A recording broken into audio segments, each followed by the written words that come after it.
Nous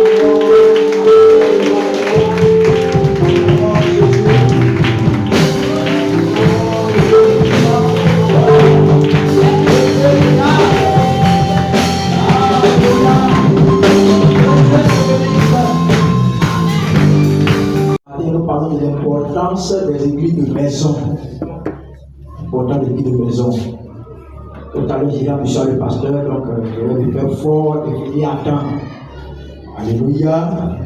Dans le thème ce matin, c'est l'importance des églises de maison dans une église locale. Une église locale, comme celle de la jeunesse. Est-ce que tu prends note? Gloire au Seigneur. Maintenant, nous allons présenter ce que c'est qu'une église de maison. Dans la présentation, nous parlerons de la définition, l'origine de l'église de maison, et nous allons terminer la présentation par le but de l'église de maison. Sans plus tarder, nous passerons au premier point. Nous passons au premier point, qui est la définition. En biologie, la biologie c'est la science qui étudie la cellule. En biologie, la cellule est l'unité fondamentale de base constituant tous les organes vivants. C'est-à-dire que tout organe vivant possède une cellule. C'est ce que ça veut dire. Alléluia. Et lorsqu'on prend les organes vitaux de l'homme, les organes vitaux de l'homme tels que le cerveau, le cœur, les poumons, l'homme ne peut pas vivre sans le cerveau. L'homme ne peut pas vivre sans le cœur. L'homme ne peut pas vivre sans les poumons. Mais par contre, l'homme peut vivre avec un seul poumon. Alléluia. C'est-à-dire que si les deux sont endommagés, l'homme ne pourra plus vivre. Pareil pour le foie, le pancréas, les reins. L'homme a combien de reins? 2 reins, n'est-ce pas? Donc l'homme peut vivre avec un rein. Dans le Seigneur. Et si les deux sont endommagés, c'est la mort. C'est la mort. Alléluia. Et aussi, sans oublier aussi la peau. Il y a vu un homme qui n'a pas de peau. Et quand quelqu'un qui n'a pas de peau, jamais. Ce sont les organes vitaux de l'homme. C'est important. Et quand l'homme a dit parmi ces organes, lorsqu'un seul organe est absent, l'homme ne pourra plus vivre. Alléluia. Donc, c'est pour cela qu'on dit la cellule est l'unité fondamentale de base qui constitue tous les organes. Le corps de l'homme, par exemple, est composé de plusieurs cellules. Pourquoi? Parce que le corps de l'homme est composé de plusieurs organes. Donc, le corps de l'homme est composé de plusieurs cellules. Il y a d'autres définitions qu'on donne à la cellule. Vous allez savoir pourquoi on a commencé par cellule. On devait attendre l'église de maison, n'est-ce pas? Mais on attend cellule. Vous allez comprendre pourquoi on a commencé par la cellule tout à l'heure. Généralement, la deuxième définition, c'est que c'est une petite pièce isolée où l'on est enfermé. On parle dans le cas de la prison. Dans la prison, lorsqu'on parle de cellule, c'est une petite pièce dans laquelle l'homme est isolé. Là aussi, c'est une cellule. Mais ce n'est pas de ça qu'on parle ce matin. Ce n'est pas de ça qu'il est question. Alléluia. Il faut dire aussi que la famille est aussi une cellule de la société. Pour qu'il y ait société, il va falloir qu'il y ait famille. Il ne peut pas avoir de société sans famille. Donc la famille est une cellule de la société. Et selon la parole de Dieu, l'Église est le corps de Christ. N'est-ce pas? L'Église est le corps de Christ selon Colossiens 1, le verset 24. L'Église est le corps de Christ. Et comme en tout corps, l'Église est composée de plusieurs cellules. comme tout corps. C'est-à-dire que le corps est constitué de plusieurs cellules. Donc l'église qui constitue aussi le corps de Christ est aussi constitué de plusieurs cellules. Et ces cellules-là sont appelées cellules de prière. Les cellules de prière. Vous allez savoir pourquoi on a commencé par là tout à l'heure. Cellule de prière. Et la cellule de prière là, c'est une cellule dans laquelle se trouve de 5 à 15 personnes. C'est une cellule qui est constituée de 5 à 15 personnes. C'est ce qu'on appelle cellule de prière. Elle est l'unité de base d'une église vivante de Dieu. C'est-à-dire que dans une église là, quand la cellule de prière manque, il y a un problème. Puisqu'elle constitue l'unité de base d'une église vivante. C'est-à-dire que si nous voulons voir une église vivante, il va falloir qu'il y ait des cellules de prière. Les autres ministères ont compris, hein? Les ministères là, ils ont compris. Alléluia. Ils ont fait des cellules de prière. À l'église protestante baptiste de Révolution, un champ auxiliaire dénommé église de maison coordonne les activités de celle-ci. Donc les activités de la cellule-là est coordonnée, chez nous ici à l'église de Révolution est coordonnée par un champ auxiliaire qu'on appelle église de maison. Par le Seigneur, par l'église de maison. Maintenant, la question que nous allons nous poser est la suivante. L'institution des églises de maison au sein de cette église est-elle biblique? Est-ce que le fait d'instaurer l'église de maison dans l'église de révolution là, est-ce que c'est biblique? C'est ce que nous allons voir au deuxième point qui est l'origine de l'église de maison. Origine de l'église de maison. Ça, c'est le deuxième point. Un examen de la parole de Dieu nous montre deux faits. C'est-à-dire qu'on analyse la parole de Dieu là. Cet examen-là nous présente deux faits, deux événements. Et ce sont ces deux faits-là qui ont inspiré notre Père spirituel, à instaurer les églises de maison. Il y a deux faits qui l'ont inspiré. Le premier fait, nous allons lire ça, c'est tout dans le livre de Exode. Exode 18, le verset 17 jusqu'au verset 18. Nous allons lire cette partie-là. Exode 18, à partir du verset 17 jusqu'au verset 18.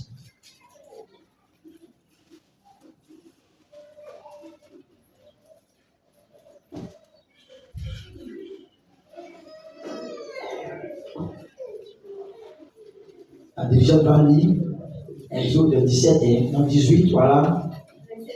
Voilà, à partir du verset 17. Le beau-père de Moïse lui dit: ce que tu fais n'est pas bien. Tu te puiseras toi-même et tu épuiseras ce peuple qui est avec toi. Car la chose est au-dessus de tes forces. Tu ne pourras pas y suffire seul. Verset 18. Ah, 19, oui, on y va, oui, verset 19, poursuit. Maintenant, écoute ma voix. Oui. Je vais te donner un conseil. Je vais te donner un conseil. Qui donne le conseil à qui? C'est Jéthro. C'est ça, hein? Il donne le conseil à qui? À Moïse. Et que Dieu soit avec toi. Sois l'interprète du peuple auprès de Dieu et porte les affaires devant Dieu. Enseigne-les les ordonnances et les lois et fais-les connaître le chemin qu'ils doivent suivre et ce qu'ils doivent faire. Oui, verset 21. Choisis parmi tout le peuple des hommes capables. Des hommes capables. Craignant Dieu. Des hommes intègres. Ennemis de la cupidité. Établis-les sur eux. Oui. Comme chef de mille. Très bien. Comme chef de 1000. Après. Chef de 100. Chef de 100. Chef de 50. Chef de 50. Et chef de 10. Et chef de 10. On s'arrête là. par le Saint-Esprit, va suggérer à Moïse l'importance de l'organisation du peuple juif. Organisation du peuple juif. Il va lui dire, regardez parmi le peuple, il choisit des personnes qui craignent Dieu, ennemis de la cupidité. Et ces personnes, il va les établir sur des chefs de 10, chefs de 50, chefs de 100 et chefs de 1000. Alléluia. Voici un premier fait qui va inspirer notre papa à instaurer les églises de maison. Le chef de 10, c'est l'ouvrier de cellule. Quand on va à l'église de maison, celui qui dirige la cellule, c'est le chef de 10. Après vient le chef de 50 qui est le secteur. Le chef de 100 qui est le responsable de zone locale, c'est-à-dire que zone de l'église locale. C'est le responsable, le chef de 100 et le chef de 1000, lui, il est le responsable de la zone. Responsable de zone. Vous voyez comment il a organisé l'église? De sorte que les problèmes se règlent du niveau bas au niveau haut. Pour que personne, aucun problème ne soit délaissé. Et le deuxième fait se trouve dans le livre de Acte 2, le verset 42. Acte 2, le verset 42. Donc le premier fait, c'est dans l'Ancien Testament que nous avons découvert ce premier fait-là. Le deuxième fait, c'est dans le Nouveau Testament, Acte 2, verset 42. Vous avez trouvé? Voilà, il est là, voilà.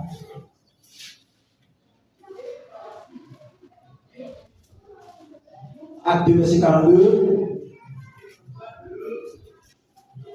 Il persévérait dans l'enseignement des apôtres, dans la communion fraternelle, dans la fraction du pain et dans les prières. Alléluia. La crainte s'emparait de chacun et il se faisait beaucoup de prodiges et de miracles par les apôtres. Une personne prend Acte 16, verset 14. Acte 16, verset 14. Donc, par ailleurs, dans le Nouveau Testament, que les chrétiens se réunissaient toujours dans des maisons privées. Ils se retrouvaient dans des maisons privées. Ils choisissaient une maison et dans cette maison, ils se retrouvaient pour la prière. Pour la prière. Vous voyez? C'est ce qui va inspirer encore le Père spirituel à instaurer les églises de maison. La prière, ils se retrouvent dans les maisons pour la prière, même en Macédoine. Et quand Lydie, la vendeuse de poupe, c'est dans le livre de Actes 7, verset 40 là. Quand Lydie, la vendeuse de poupe là, a accepté le Seigneur, elle-même a demandé à ce que les hommes de Dieu, les serviteurs, devaient prendre sa maison pour la prière. Elle insistait même. Elle insistait, venez chez moi. Ma maison est ouverte, venez. Elle insistait. Parce que les deux faits. Le premier fait dans l'Ancien Testament, le Saint-Esprit a dit que Jésus, le Saint-Esprit a donné le conseil à son beau-père, à Moïse, pour organiser le peuple juif. Et le deuxième fait, les apôtres priaient dans les maisons. Et dans ces maisons-là qui rompaient les pains, il y avait la communication. Ces deux faits ont aussi notre Père spirituel à instaurer les églises de maison. Alléluia. Oui, donc l'église de maison a fait son entrée dans la structure de la mission en 1980. C'est en 1980 que les églises de maison ont fait leur entrée. C'est-à-dire que l'église était créée il y a longtemps. L'église vivait, il n'y avait pas d'église de maison. Donc on vivait, c'est-à-dire que l'église avançait sans le système de l'église de maison. C'est en 1980 que les églises de maison sont rentrées dans l'église protestante baptiste de l'émission. Mais bien avant ça, il y a quelque chose à aller voir. Bien avant que les églises de maison n'arrivent. De 1975 en 1985, où l'église a fonctionné sans le système de vie de maison. Pendant 10 ans, nous avons eu 150 âmes. Et de 1975 à 1985, là, sans l'église de maison, ça fait combien de 10 ans, n'est-ce pas? En 10 ans, on a eu 150 âmes. C'est-à-dire qu'en une année, on a combien d'âmes? Les mathématiciens. On a combien d'âmes en un an? Si en 10 ans, on a 150 âmes. En un an, on a combien d'âmes? 15. On a 15 âmes. C'est-à-dire que ça, avant qu'il y ait de maison de bien là, chaque année, il y a 15 personnes qui s'ajoutaient à l'église. Chaque année, il y a 15 personnes. Chaque année, il y a 15 personnes. Maintenant, voyons les chiffres. Après l'instauration de l'église de maison, c'est-à-dire que depuis 1984, jusqu'à nos jours là, aujourd'hui, nous sommes environ 300 000 âmes. 300 000 âmes. Environ 300 000 âmes. Donc, de 1984 en 2025, ça fait au total 39 ans. D'accord? Que l'église de maison existe. Et pendant ces 39 ans-là, nous avons eu environ 300 000 âmes. Maintenant, en 2 ans, ça veut dire que quand l'église de maison, après l'instruction de l'église de maison, là, chaque année, il y a 8 000 âmes qui s'ajoutaient à l'église. Chaque année. Grâce à l'église de maison, au président de l'église de maison, on avait 8 000 âmes. Or, avant chaque année, on avait combien? 15 âmes. 15 âmes. Mais avec le système de l'église de maison, chaque année, il y a 8 000 âmes. Chaque année, il y a 8 000 âmes. Alléluia. Vous voyez, c'est ce qui a porté le nombre à ce nombre que nous voyons. Donc, c'est très important. Très important. Bravo Seigneur. Vous voyez, de nos jours, nous avons de grandes salles pour les réunions de prière. On a dit que l'église de maison se tient où ça? Dans une maison privée, n'est-ce pas? Voilà, pour la prière. Mais maintenant, là, on voit qu'il y a des grandes salles. Pourquoi on ne va pas dans ces grandes salles-là pour la prière? Pourquoi on ne va pas dans ces grandes salles-là? C'est ce qu'on peut voir le but des églises de maison. Le but. Le principal, il est l'encadrement. Donc, le but de l'église de maison, c'est l'encadrement. L'encadrement. Qui touche plusieurs domaines à la fois. L'encadrement. Voici le but de l'église de maison. Qui touche plusieurs domaines à la fois. Alléluia. L'encadrement, c'est très important. Une église dans laquelle il n'y a pas d'encadrement, vraiment, c'est un peu compliqué. Il faut l'encadrement.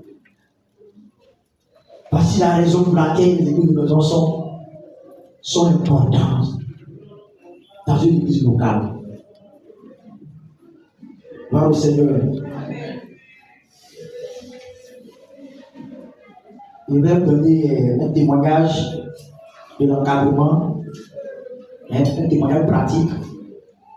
Lorsque nous étions à Danois, il y a une sœur, il y avait un problème. Je vais voir l'important des l'église de maison. La sœur avait un problème, malgré son âge avancé, elle faisait les cours du soir.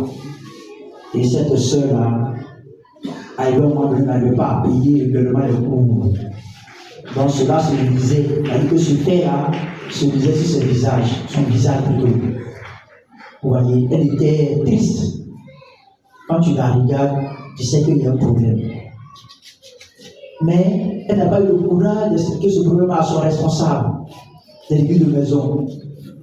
Et voilà que l'un de ses professeurs va s'approcher d'elle. Pour lui dire, ma soeur, je te connais. Tel que je te connais, là, il doit avoir un problème. Qu'est-ce qui se passe? Elle va lui dire qu'elle a un problème de scolarité. C'est un païen. Son professeur, c'est un païen, il ne connaît pas Dieu.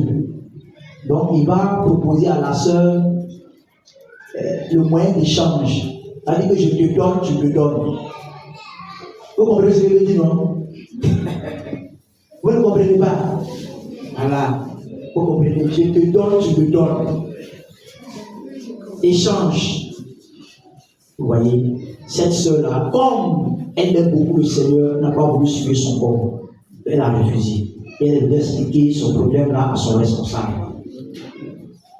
Quand elle a expliqué le problème, en cellule, c'est-à-dire pendant la prière là, les membres ont cotisé et on a eu la somme. On a remis la somme à la sœur qui avait payé sa scolarité. Vous voyez l'important des vies de maison. Alléluia. Donc c'est très important. De maison. Voyez donc, si tu as un problème, c'est là, c'est lui que le problème s'est réglé. La vie de maison que le problème s'est réglé. C'est ainsi qu'après la cellule de prière, comme je disais, le problème a été réglé. Donc l'église de maison permet de porter les fardeaux les uns des autres. Permet de porter les fardeaux les uns des autres. Quand tu vois ton frère dans le besoin, dans un problème quelconque, à l'église de maison, ce problème peut être réglé. Permet de porter les fardeaux les uns des autres. Elle encourage ses membres à se soumettre les uns aux autres. La soumission. Elle permet l'édification de manière soutenue de ses membres. L'église de maison apprend beaucoup. Dans l'église de maison, on apprend beaucoup. Vous savez ça? On apprend beaucoup de l'église de maison. C'est là-bas qu'on apprend à diriger. Là-bas qu'on apprend à prêcher. C'est là-bas qu'on apprend à chanter. Elle permet surtout de mieux évangéliser le quartier où elle est située en tant que lumière de ce quartier. Lumière de ce quartier. Alléluia. Et si l'église de maison fonctionnait correctement, l'église de la jeunesse, on allait faire les 2 cultes même. Et ça fonctionnait correctement. On allait faire pour 2 cultes. Mais aussi, il faut dire que quand on va dans l'église de maison, à cause de ce qu'il y a des cas, il peut y avoir des cas sociaux, alors on fait une offrande. On fait des offrandes. C'est avec ces offrandes-là que lorsqu'il y a des cas, on soutient ces cas avec ces offrandes-là. Donc quand on va, c'est ça souvent, on fait offrande avant des soirs. C'est pour soutenir les cas. Bravo Seigneur. Quels sont les avantages que peut offrir une église de maison à ses membres? Et nous allons là-bas. Quels sont les avantages qu'une église de maison peut offrir à ses membres? Quels sont les avantages? Donc nous passons maintenant au 3e ou dernier point, le grand point. Pour la croissance spirituelle, l'église de maison facilite aux membres d'amener, c'est-à-dire qu'il est facile aux membres d'amener un ami, un frère ou une connaissance qui cherche le Seigneur dans une maison que dans un lieu public. Vrai ou faux? Il est facile d'envoyer un ami dans une maison que de l'envoyer dans un lieu public. C'est pas ça? Dans un lieu public. Et voici l'importance de l'église de maison. Ton ami avec qui tu marches, celui-là, chaque fois à qui tu annonces l'évangile, il est facile pour toi de l'amener dans une église de maison où il y a pas assez de membres par rapport à une église où il y a assez de personnes. La honte peut faire que il ne viendra plus. Par contre, dans la maison, il y a 2, 3 personnes, il peut vivre facilement sa foi. Chaque frère et soeur peut croître spirituellement beaucoup plus rapidement dans ces lieux. L'église de maison, on croît spirituellement rapidement dans l'église de maison.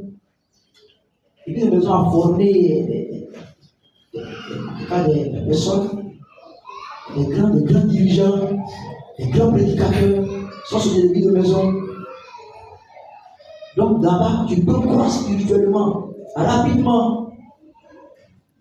Et quand on vient au culte, juste après une prédication, est-ce qu'on vous laisse l'habitude de poser des questions? Non. À l'église de maison, tu as le temps de poser la question sur le verset que tu n'as pas compris. Et l'oublier peut bien t'éclaircir sur ce verset-là. Donc il est important. il peut prier ou apprendre à prier. Donc c'est là-bas qu'on apprend à prier. L'église de maison qu'on apprend à prier. Il peut davantage être éclairé sur tout ce qui lui apparu flou à l'église dans son esprit. Donc c'est là-bas. Vous voyez que c'est important.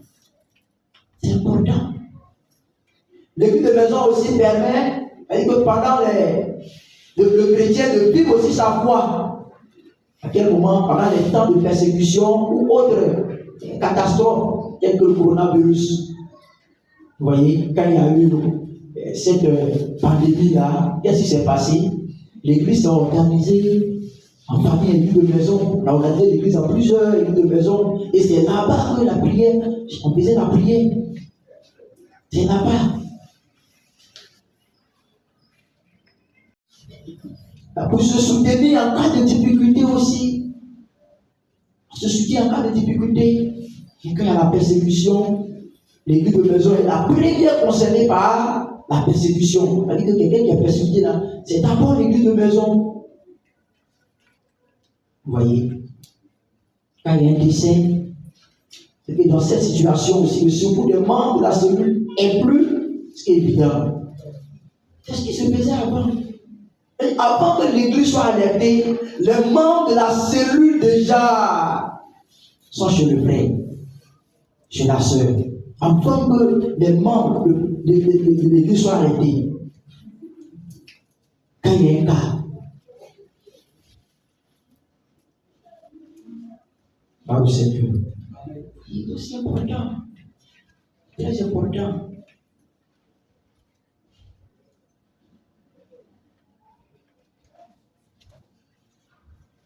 Dans le cas d'emprisonnement, ici il y a quelqu'un qui est en prison, et l'église de maison des accouchements.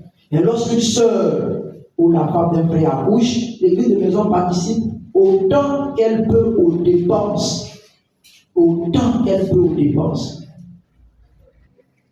Il y en a plusieurs faits qui montrent que les églises de maison sont vraiment importantes dans une église locale. Il y en a plusieurs. C'est pour ça que quand on fait cette lecture, on voit que l'église de maison est le poumon d'une église locale. C'est le poumon, c'est la base d'une église locale. Lorsque l'église de maison fonctionne bien, l'église fonctionne bien. Lorsque l'église de maison va bien, l'église va bien. Quand il y a un problème pour l'église de maison, ce problème surgit au niveau de l'église locale. Vous voyez, c'est très important. Avec tout, c'est très important qui la caractérise. Donc, vous voyez que l'église de maison est non seulement indispensable, mais elle est la base d'une église locale qui se veut vivante. Se veut vivante. Par le Seigneur. Amen. Voyez. Généralement, les cas sociaux là sont beaucoup au niveau de la jeunesse. Les cas sociaux. Mais si le système de maison fonctionnait très bien, vous allez voir que ces cas-là allaient commencer, c'est-à-dire qu'on allait commencer d'abord dans les églises de maison. Lorsque l'ouvrier des églises de maison n'arrive pas, c'est-à-dire que l'ouvrier, il fait recours à l'ouvrier au secteur. Lorsque le secteur ne peut pas, il fait recours au zonal. Lorsque le zonal ne peut pas, il fait recours au pasteur. Et le pasteur convoque les conseillers pour statuer sur ce cas-là et sur le genre de solution. Là, le Seigneur, vous voyez qu'il est important, n'est-ce pas, d'aller dans les églises de maison. Que le Seigneur le bénisse. Que sa grâce soit sur nous arrêter là. S'il y a encore une autre occasion, nous allons encore poursuivre avec un autre important des églises de maison. Que le Seigneur nous bénisse.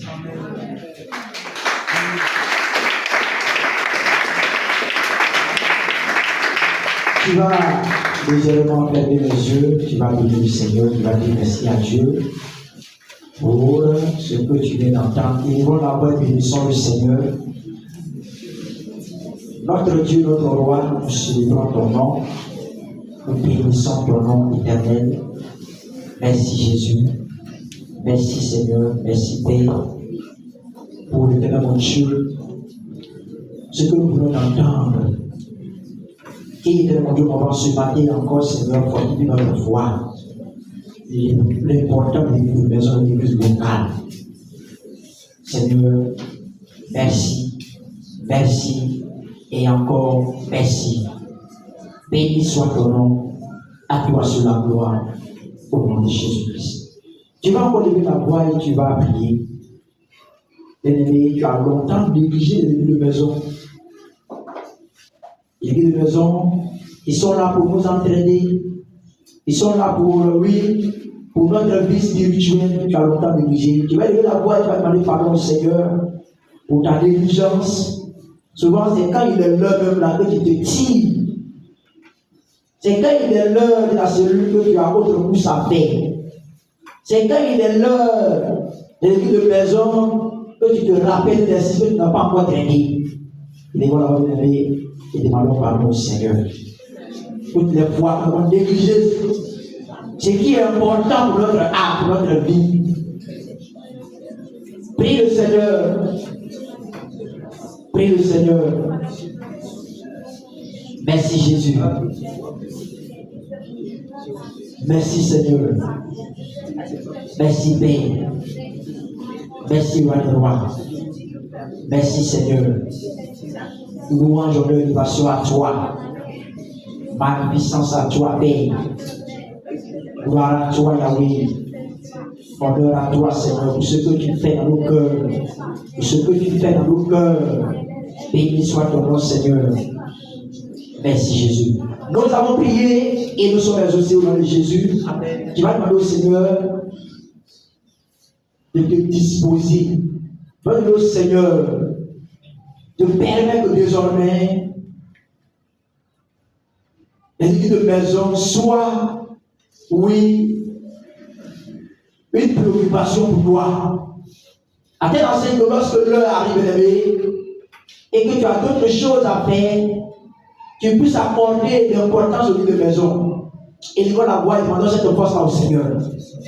Demandons cette force-là au Seigneur. Demandons de donner cette force. Ce qui a fait la piété de l'église, ce qui a placé l'église, oui, à ce rang, est aujourd'hui négligé, piétiné. Il est à voir et il demande la force au Seigneur. Merci Jésus. Merci Seigneur. Merci Roi des Rois. Pour la force que tu nous dois, votre Roi. D'accorder l'importance, Seigneur, au début de maison. Soit célébré, soit magnifié, soit glorifié au nom de Jésus. Nous avons prié et nous sommes exaucés au nom de Jésus-Christ. Acclamons plus pour le Seigneur. Acclamons le Seigneur.